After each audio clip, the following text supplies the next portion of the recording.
Hi everyone, this is James from Joe Repros, and this will be part 4 of our series on mold making and resin casting.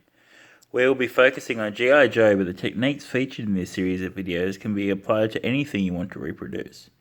Today, we will be talking about the air compressor, the simplest but realistically one of the most vital parts. Let's go through the physical specs and then we'll talk about which air compressor is right for you. First up, we have the tank itself. This is a 2 horsepower unit. Its air holding capacity is 25 litres or about 6.6 gallons, which is considered on the small side. This particular tank can fill my pressure pot at 120 litres or 32 gallons per minute, which is fine for what we want to do here. These specs will vary, but can be found either on the compressor itself or in the manual included with yours.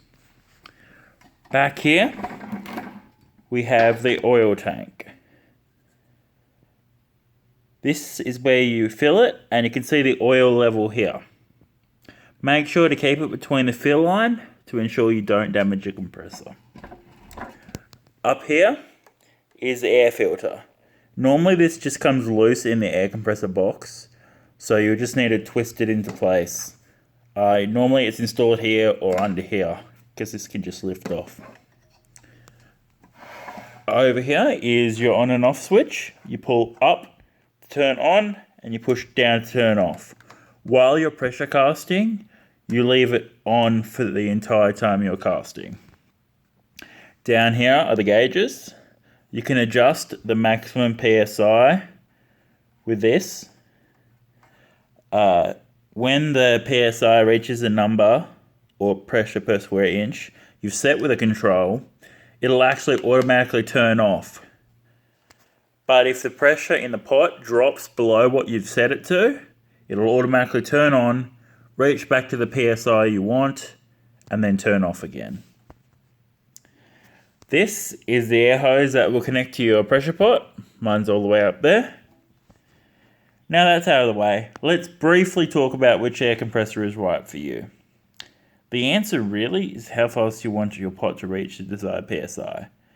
My pot is 10 litres or 2.6 gallons, and with 2 horsepower 25 litre compressor, it reaches its peak PSI in about 40 seconds.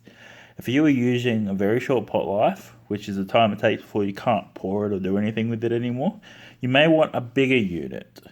The size of the compressor also dictates how often it turns on to refill the pot's pressure.